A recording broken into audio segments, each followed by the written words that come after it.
Hi, this is Mike from CCSL, and I'll be showing you how to edit the command manager in SOLIDWORKS. So we go to the options cog and customize. You can select the commands from the tabs at the top. And this will give us a list of categories. Some of them will be tabs already on there, so sketch and features, for instance. And these tabs will have more in the buttons that we can drag on than what are already there. So say in the features we can bring in delete body. If you were to highlight over these, they'll give you the tooltips, and you can drag these about as well.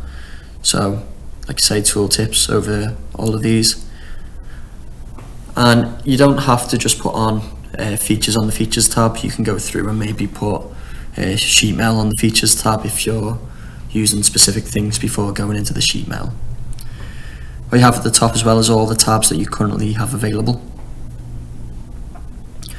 and we can have new tabs, empty tabs that you want to add stuff to, or if you want to pull a new tab with some things already on, if you go to the new tab at the end, and you can grab some of these. So we've got all the new SOLIDWORKS CAM features here.